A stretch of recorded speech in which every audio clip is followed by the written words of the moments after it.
an na ga rian na tuan lai an na khen na lai ti mi an na thaza pe na lai ti mi tu hi ka ti ni se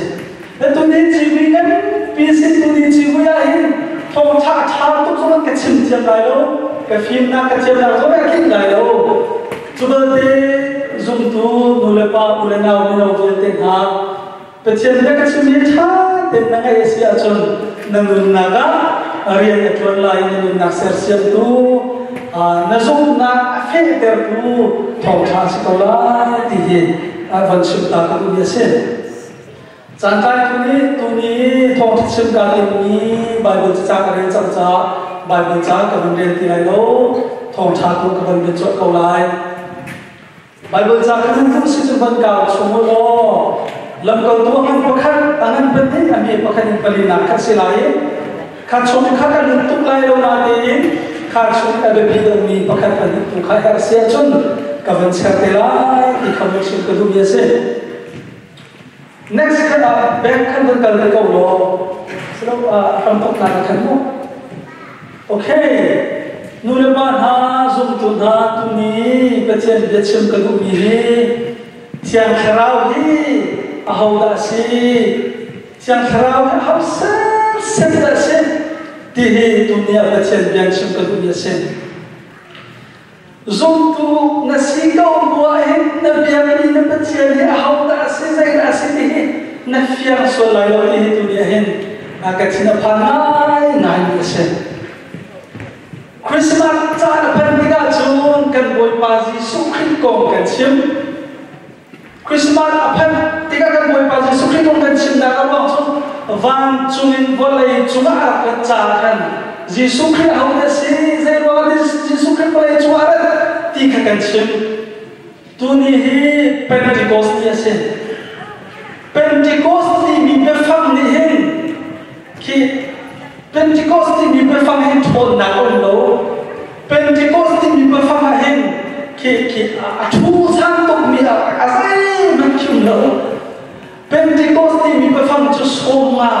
50 family ni se le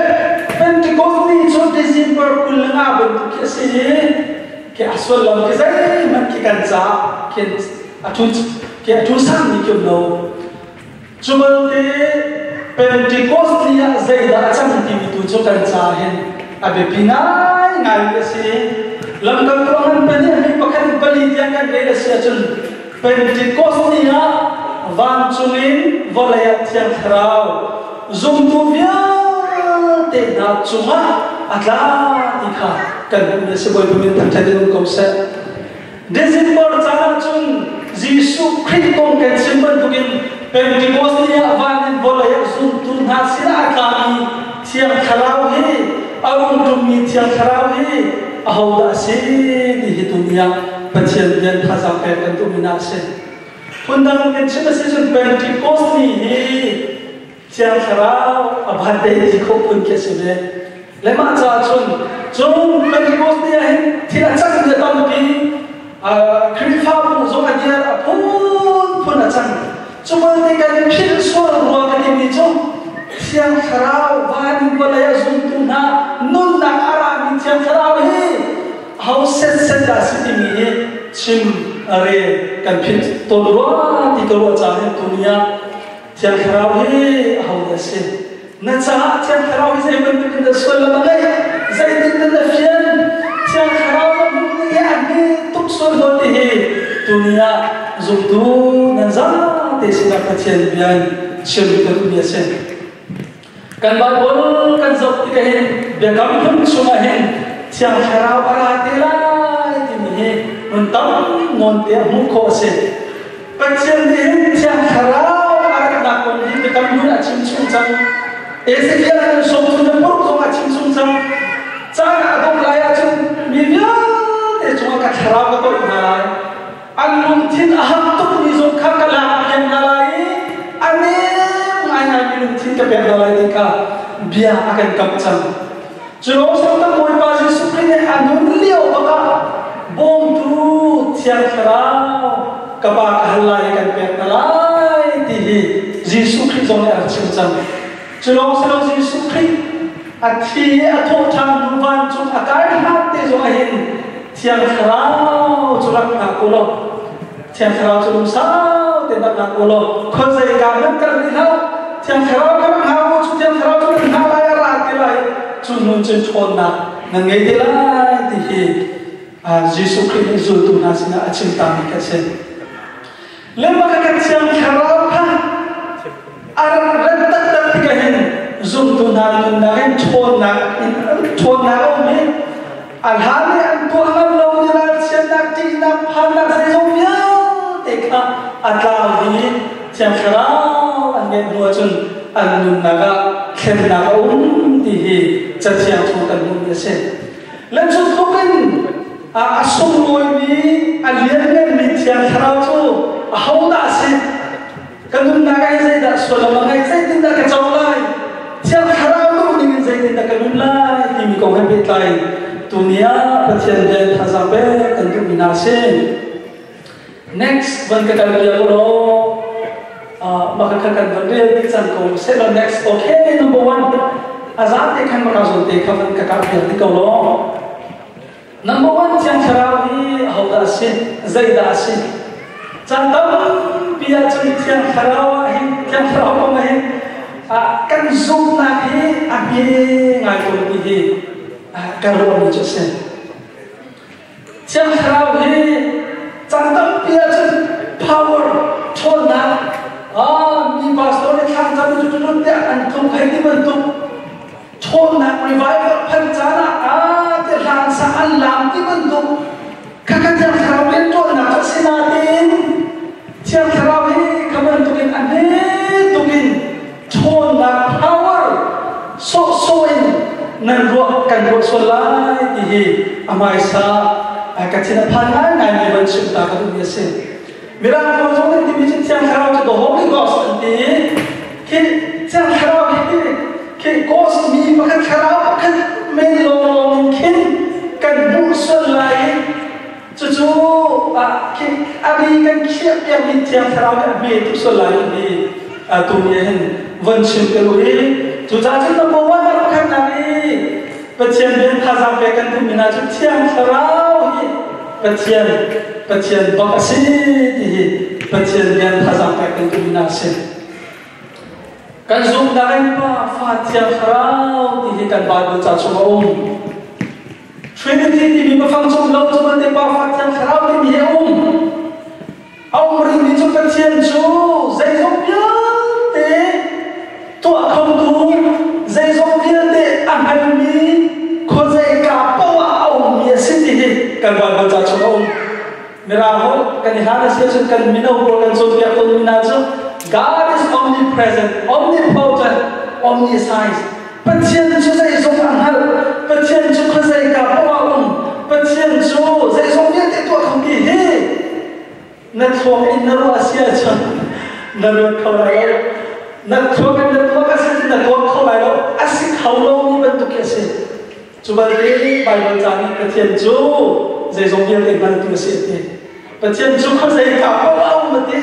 mero thong in to ga chun asi khalo ni se chuba le atak tak asi ngai ni tu asi te ban chen tu ni se chuba ban tu bin pathian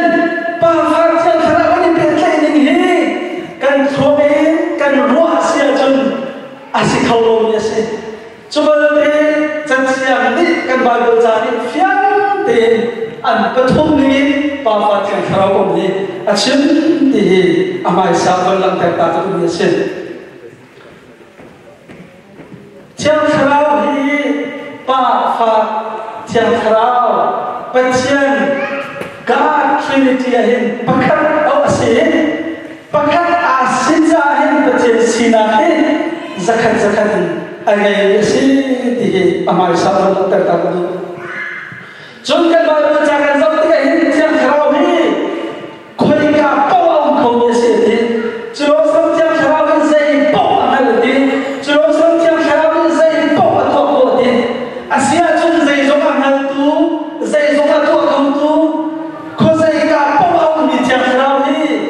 pathian se lo kan khau lai no chen kharao chu zai zo ka to ko zai zo anal ko zai ka paw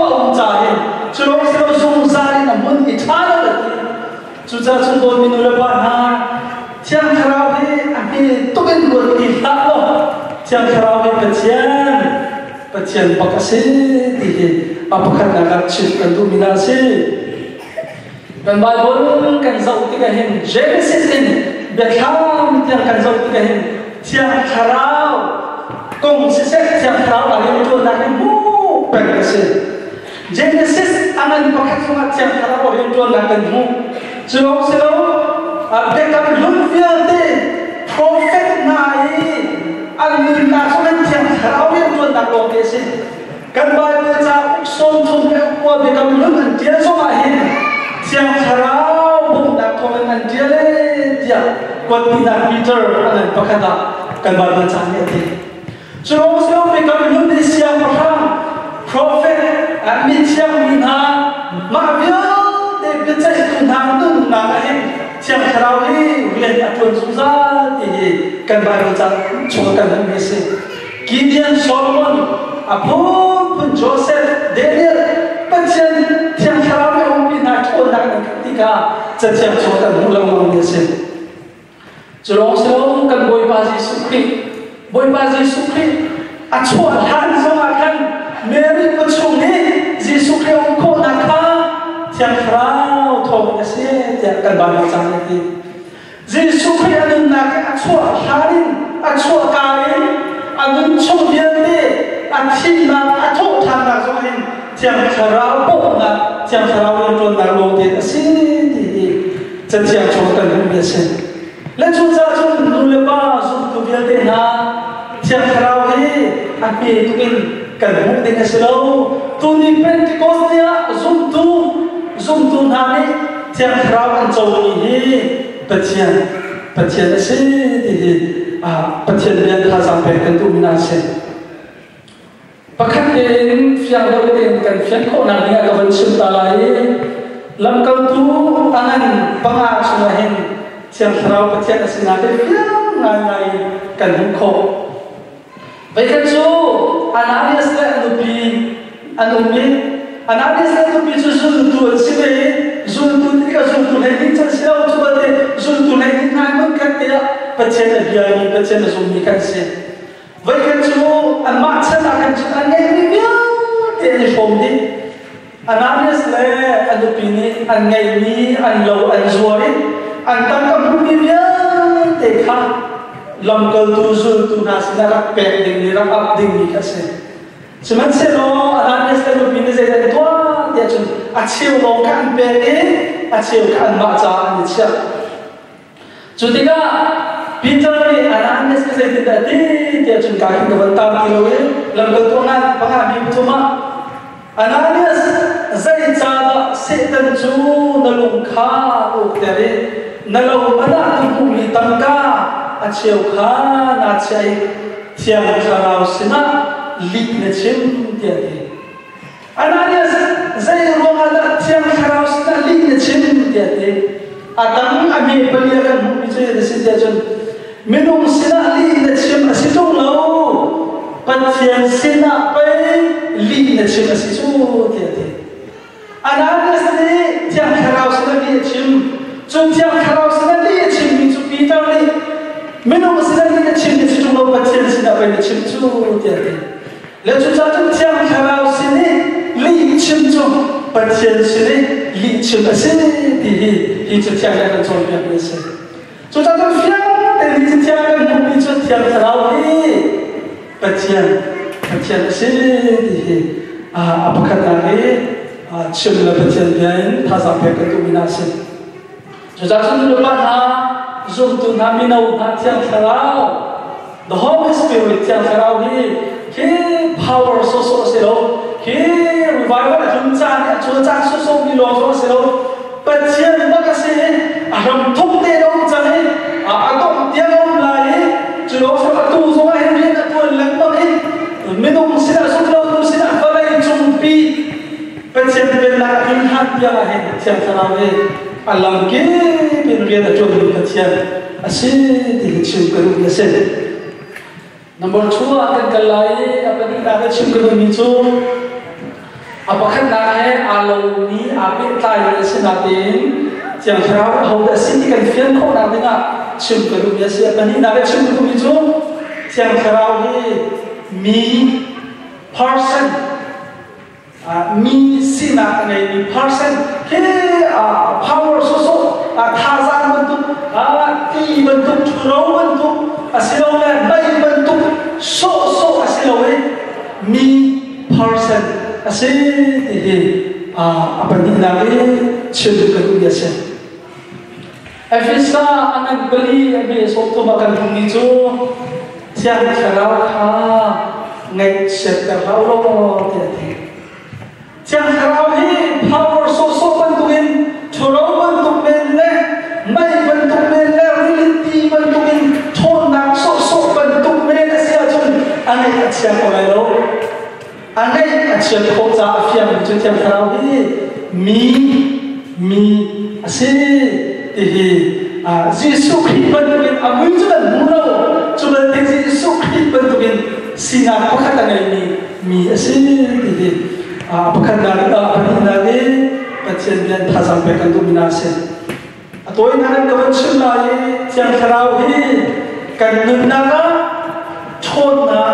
lung chona kan begitu sahaja. Jauh setiap kali orang beri cuma kan nak lemakan itu sahaja. Jauh setiap kali kan cerita akan thasa akan bom tu sahaja. Akan bom tu akan nem tu sahaja. Jadi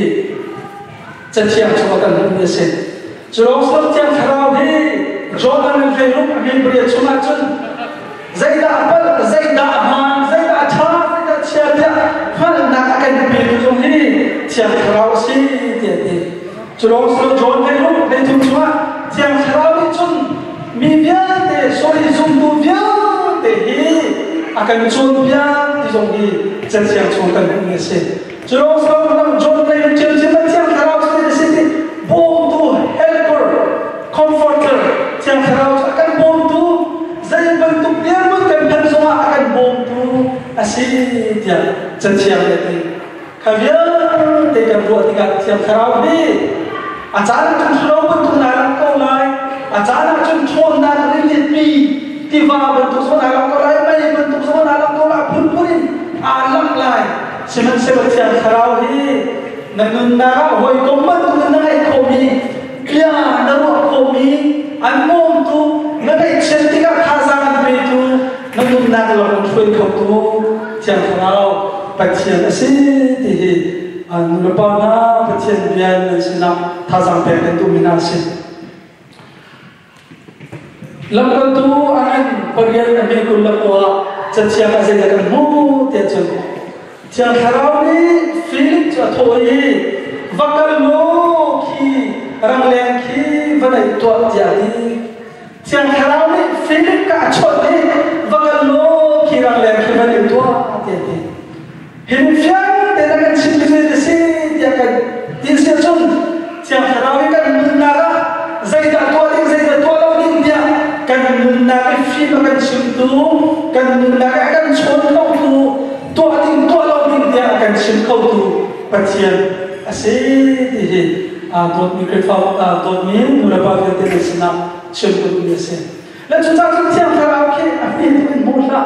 kita kerau ke hoi kom bentuk soal nasihat ko kada cantik soal tiang kerau sih kada jangkau. Zaida tiang kerau akan bontu, hazan akan betu, lam akan fui kau tu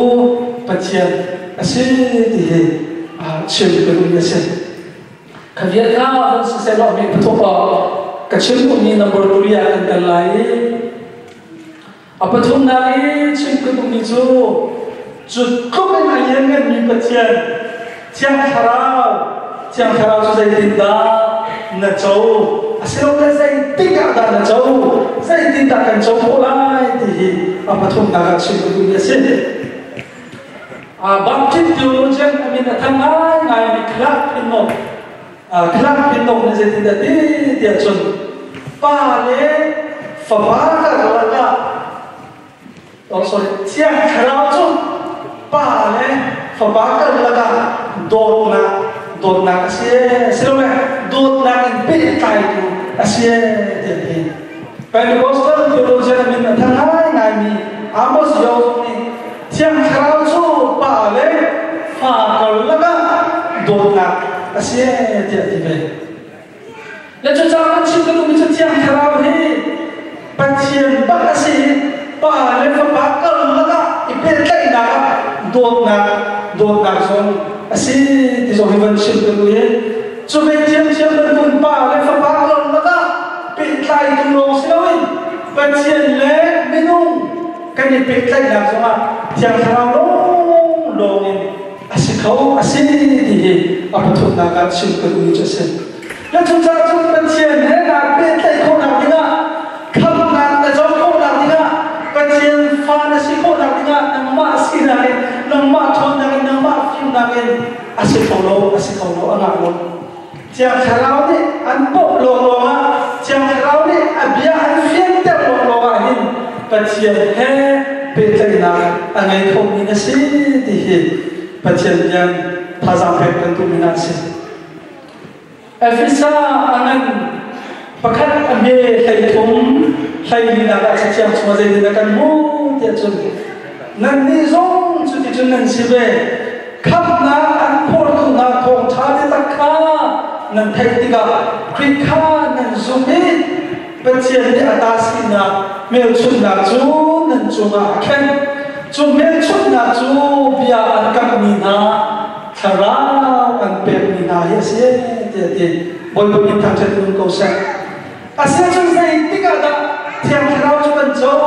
number 1 pathian thong tha khap na bia kha kan hal ti ga ben ta kan hal ti ga chu so ti ta kan hal so ti se kan so ti ga kan pathian ni afa kan sina mel chut na cha kan thiam thrao akan be ti hi bible chan akan chom kya ni se zai ti ga thiam thrao na chu pathian kong khri thong tha na hal ti ga chun na hal ni chun na su ti ga thiam thrao na chu hi ase ti hi pathian yan tha sa pe kan tu ni se chu ba ni ka ka su ni ni kha chan ta bia chen pathian ka sum te kam te cha foi te so ya foi te so na ta ta ke ra ni se chu chu lam ka tu angan pa ni ame so thum na pa ga se tin da kan mu te chu Peter ni Pentecost ni thong tha chin atuni ban tu Pentecost ni thong tha chin na ka pinum thong ni phim chan na ka mu chang krao chau zai tin dan chau tin hi ka zo ni na nan di langin pakhat man bao lawin nan suala kha imerto nan suala kha ngai chiam nan sinama nan suala kha imerlo jisu christ ni bi na into sun pathian lakso chiam khara kha na te ti boi pam tham thadin ko sa ika sun se chiam chu kan hu mi chu chiam khara na chau ko na ria chun na suala kha na mer ta hawe te le chan dam bi pathian kan su kan di kau na ten kan nun na chiam khara kan le lo na chiam khara thon na kan le lo na lo chu kan su kan di mia kan di ngai chin na so ngai chin na a te lo cha se repentance so ngai chin na lo chu zai ti man na su na he ko lo se lai Satan giống như phân chia ông thì cho dùng châu, xin ai đến ai dùng đã châu làm cầu lông châu, dù với bên tụng phân chia ông thì dùng thế bạn chung cái là cái đâu theo cái châu là cái đâu, Giêsu Christ các thầm tu là cả bồi bao đó cái gì, Giêsu Bible là cái chim, Giêsu Christ cái châu con là cả bồi bao, năm hai cái mình làm kinh lâu cái gì mới xuân cái gì, cái mai thường thì anh ấy chinh na dùng na thì mình sẽ thấy mà na dùng na tất chung anh ấy chinh na repentance à để dùng ra thì chưa được như thế na xuân na ai chinh na mình làm kinh lâu với cái gì thì na hết đi Giêsu Christ na phụ đi cả Giêsu Christ adin na phèn na thôn na thôn tích lâu lâu ấy chẳng khả chung na châu lại thì phát triển lên tham gia các công ty na sen Pentecost ni mình thong đi phim chan na kan mu ipin an ing zai da chan ko an suana an ngai chi an suana an ngai chi chu no an zu chu thong chun chang rao an bin chou ya se ti chu ya se asia chun tu le pa le na mi no ya te na nan na ai chang rao na mai mo ti anin han la mong ko hala na ti kai mi kan hal vi na Pancen na zoom mo di jo zoom nantimen ko asia chun chang rao na mai mo chang rao na ting chou mo chang rao na nan na an shoi na an chou yang na fi man chip na an net na lo an shoi na pakhat khat talin chang rao na ngai na ngal mo na hat lo si chang rao na chou ni lo si lai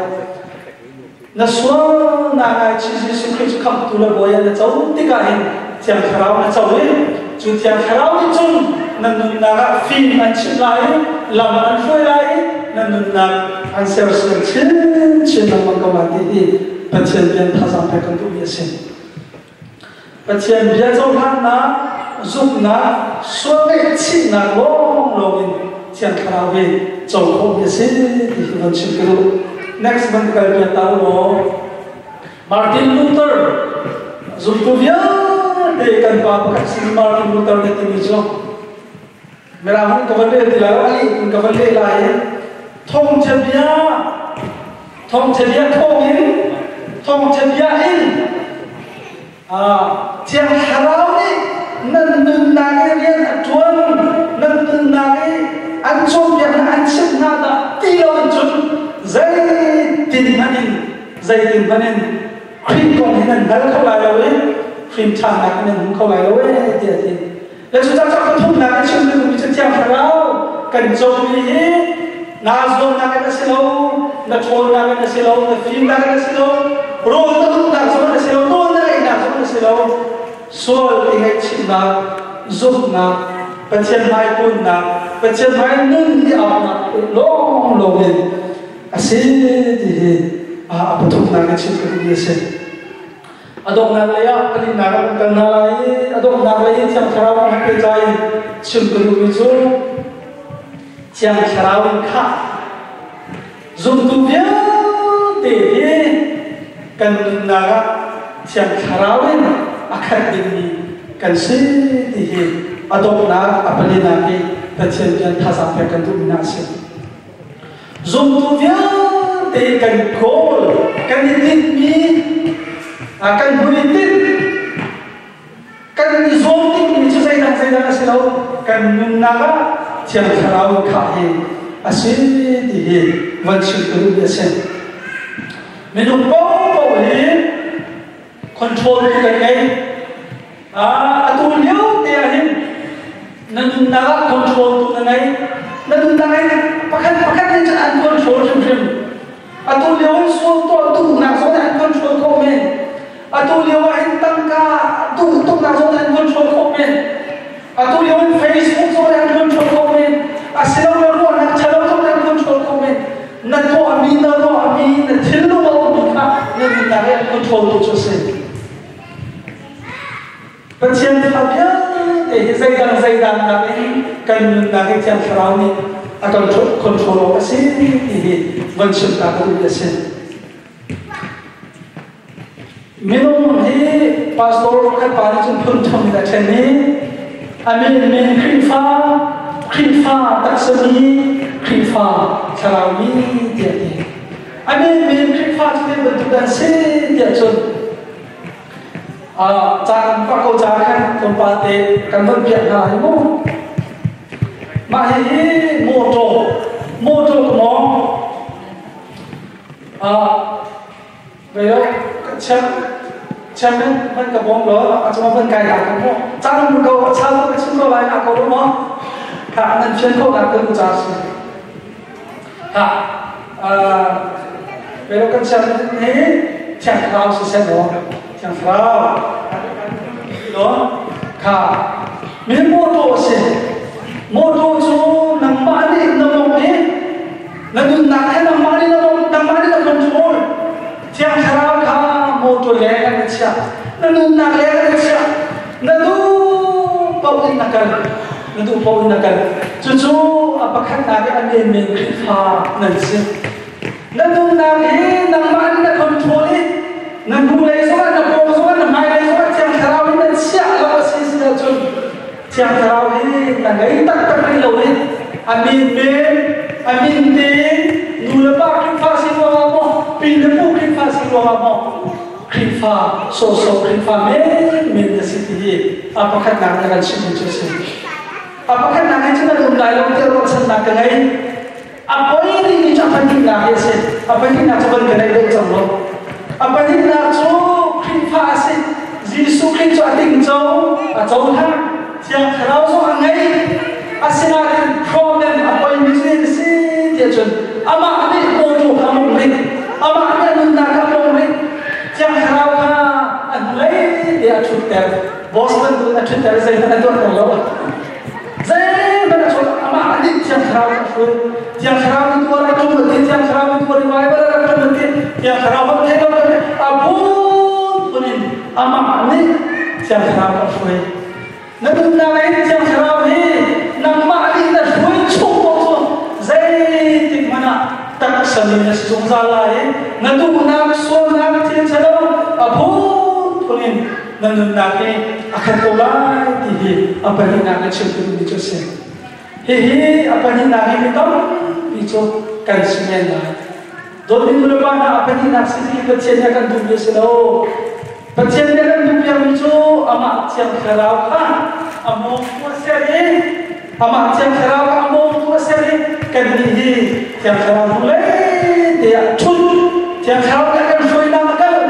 tu kan tinggal tu, amak tu nak siang kerau, lam soi nak fit nak cun yang nak, saya zong dia ini,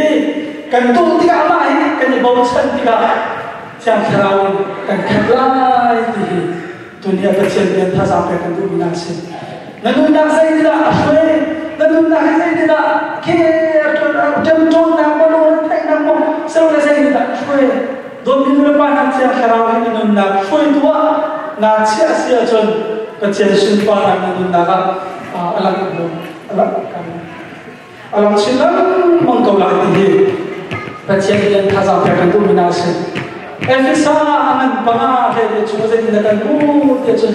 zuri lau su chu dan ba chok tu lo lo si do kharau khan do te kan te nu le ba na ka so ni zuri lau te ni amin ka si amin comment na tu alai ni se zu na ri lai lo kan te amin comment na ni apani na ka se do bri kharau khan do te kan te zu tu ya te na he Pasien ni abiai kharau khalu akan ti komen akan bermisi nang ma tu tim silo tiang kharau kan mulai kan nang ma tu pun cia lo tiang kharau nak kah ni pasien ni ami komen akan bermisi ti hidup cipu bermisi zuri nak tiang kharau kah nak kong he tam pian cipta ke cipti lalu cuba kita tu pian cipta tu zuri tu jadi si dia cuma tu ni Nato ton lo ni cirkan nato na zon dari tiga con ke don nang na ke don bisong kan ngai ti lo lalu ka sao don bisong ka sao ti lo mi kong na chai le lo bisong ka zon dari da chon na chai chang zon dari da chon na nun ne ka na ro na le na se song ya te ka a ke ne ning cha lo pi no chu be ma tu ken siang kharau hi nang ngai asia chon Jangan kharau nak kah asia jun nak tua ni kan tua beli lai lo ahara ni kong nak cai asia jun nak cai beli lai lo ahara ni nak siam kau lo asia jun mingai siam tu ni sesang lai ahara ni cuma zam fa nak siang nak narak ngai lo ni kan ngai cang lai ahara ni cuma awat nak mirem lo nak ngai ni dia dekha dom nak zam fa nak ngai cang lai nak tua Kon lo mi kha yang kharau nak kha ka chuna to ko chala ti pachin de na chom pia ni se bo pun ta chan ko sa chuma te jang kharau kan kha ko na ka chun zai da hao ti chun pachin non lek na ka hao obedience pachin ta toi do ti na ka non lek na hao non na nai lo se chun na ka jang kharau thon na ra ko lai lo nang ma ni na mok ko lai Cuma tengok tengok tiga, pasien pun nak saya dah sini ni khắp mình đi cái nó sẽ thì ăn nôn như ngày thì cái hình chẳng tháo thôn nào nó khác cái bên chỉ có cái chẳng tháo cái nào dùng hết dùng tuần hai chát đến lùng đông đông đến khai trong bụi chẳng tháo ăn hàng bu nô mà chẳng tháo ăn xin làm phá đi chẳng tháo ăn xin làm phá cái chung thôn nào ăn khác đấy xuân nào ăn đây cô rát chân nào ăn đây cô chỉ phản nào vậy để thay thôn nào vậy đấy dây dùng nhớ để anh đây cô đi khá chân chẳng cho cái gì xem chú cha chung chẳng tháo hi chẳng tháo cái khác không nào đi là chung bật chân thùng nào à thua không đi bật chân tăng ai tôi đâu đi bật chân âu bật mi nổ là này mi cái gì thì chân chẳng cho chung bật chân để chung đi xem cái tao là mình chân chẳng phải cái điều đó là cái là tiền bằng à hay lúc hay sao vậy khảo đi nên mình khá làm chuyện là sẽ lo nên mình không xin làm tu nên khá rồi đâu dạy cho cái mình không xin đi ở tu mình chú khảo đi tu mình hay khăn à cho nên khảo đi tu mình chú cái mình không xin đi ở tu mình hay khăn à cho nên vậy thì người bạn na mình đâu mà à tu nên là cái xuân là thuộc bé cầu đi nên nãy xuân nãy anh na một bên câu ấy chỉ để chạy lâu anh na một bên câu ấy nên nãy đã chọn việc tu chín tu nãy ngày về đâu sẽ chọn chẳng phải đi nãy ngày lâu rồi sẽ còn lại bên trên phá sinh viên để cho con nãy chẳng phải cái này vốn đi chung kan nãy chỉ bên này đâu ấy bakal berkati ani pai nak mang dia ani pai nak mang ani chuan mang ani dau mang dia kan vian kho nak dengan chân chiang sarau kan ge chang chu kan nak hen pastor ba kan dia tin chang sarau kan ge chang chu kan dan khatre me nak khatre me ra me dia tin me ra chang sarau si me nak chu nang ma tak sedu nak kase Asia chung meh nak chu meh rang ni zai kita tay ko lai meh rang nak tay ko nak tengah chung nang ma ni meh nak kha adu ni na to pya ko hao ro na pe ko hao ro na na te ko hao chulo chung meh nak kha chong tung lai adu ni cái to pya ka ma se chung so adu na nom na ka do na the thun na sai som viên ti meh du na meh nak na to ka se chung na kharao meh rang kha adum chu che la mang ka lai meh nak kha meh ra ka te ko na nga chung meh na ka adum mi vya te kha na shel hao ti hi no ngai bu te na te na shel hao ti hi ta chen den kha sa ka ku mi ngai se kan nun na hin chang kharao na ka mi chang kharao kan nun na akan chui mi hi Bacaan tu nak asal, jadi bacaan sumpah nak, bacaan chona, kan nak alam lain, minyak kan jauh tiga oh zul pucha akan tilai, bacaan soalnya ban juga kan jauh tiga kan oh kesal pa akan tilai jadi sumpah biasa. Lalu tu akan leitung, ame soma lepas ni nak setiap kan bicu. Anjir koi au misul tu nasu long na le siang sarau ni kha dia tu boleh pergi tak jadi kawasan nulapanya tenang menau ba nanti narahin kecil ni lom semua dia setihi antu dokoti adong nak lesong ban cinta kadu biasa contoh dia cuma krifa sikit buat long le tek nak kha kawasan help long ni help ni sesuatu kita nung na ay contoh tu ni akan kita contoh kita nung na ay akan tampo justru kecil tu na sum lau kalau kay makan mo song ay ketito kecil sa sumay na kecil sa abang sa na kay mana kan mo deu kay mana kan khajaw deu kay mana kan mai pachare deu cuman te kan nung na kay mana kan tay mewa kay mi chan ni chulong na thek na kan suzaw cái số mà mình chạy mà không cái lối là cái mình lại là cái cá lông hay là cần ha năm này là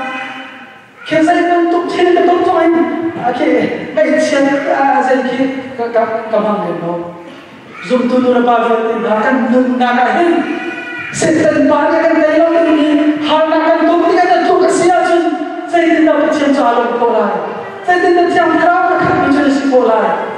kan nun da kan chang kharau kan kha sia chun kan nun da kan lom na nun song hin kan ngai lai hana fa na sung da tang na zai song ya te mini ra kan chen na mini ra chong lom na zai ban de hin an tai lai we lo ten khat te nang lai chen kharau hin na khan ko lai ti ta chen bian tha sam pe kan du bina se chu cha chun minau nam lu pa na ilong pen ko sai cha chen kharau ne nge ta chen pa ka se ni chen kharau ko nan na nan ne cho nan ngai nan ke na sia sa lo chu cha an pi nai an cho bian na an ne nai tha za lo kan pe na cho nai ne lo ken ko na ka lam zo an cho bian na fin jong do ko an chen na chu ti ta chen bian tha sam pe kan du bina se atlang ko kon lai dunia Bacian bian kan sini Pentecost ni arak lami Pentecost ni arak tu arung tumi sumpu dia desina ahara chun mi pakat sina komen ahara chun ke siapa kam nanti bentuk prophet nanti bentuk loa kita tuan Yesus Kristus nanti bentuk loa senang selo Pentecost ni komen chun tiap terawih sumpu dia desina pekan sen Junjang terau tu, anak tu dia se, abi dia akan bersuara lagi. Ke abi dia, chon nak bentuk corong bentuk, ini bentuk mori baik lah ketika chon jangmin bentuk kamu. Selalu dia tu link point, komen lah yang kami bentuk kamu buat lagi. Junjang terau ni namanya hari kiat lah. Junjang terau tu itu sudah hari kiat lah. Jadi junjang terau tu. Pasien asyik di bahkan nak asyik biasa. Apa ni nak macam siang kerau ni mi asyik nak contoh nak biar kau nohoi kau cakap dengan siapa kau. Siang kerau tu akan bohong tu, nahar dia di andor kau tu, nanun nak thazam tu, nalung adok di mana kin chola anbe tu, nanun nak ansersim tu pasien. Asyik di cerita biasa. Kalau selalu tiap kali bercincang, suara kecil nak juga. Yesus Kristus Tuhan nak juga. Nak jauh nak suara kecil nak juga yang tiap kali nak jauh. Nak maafin nak jauh ni selalu. Nak maksud nak jauh ni selalu. Nak tolak saya nak apa kalian. Bercincang fana nak kanulong de suara kecil nak repentance nak jauh juga, nak jauh juga. Tiap kali nangai di cerita biasa. Adong nak bika zumpunya de kan naga tiap kali akan fully biasa. Undang tiap kali akan tinggi biasa. Nanti naga tiap kali akan fully. Nambali tiap kali akan fully. Nanti naga tiap kali akan fully tinggi. Pasien akan tinggi kami zumpunya de akan bitin. Kan baiklah boleh kan gol. Saya dah seloi yang terawih kan, kondangan Yesus Kristus mai lo sila pangke asyik deh, adong nak berkecil biasa, kecil dia kan sini, kecil tu ni kan zaman, dia cakap hari tu cuma nak berkecil.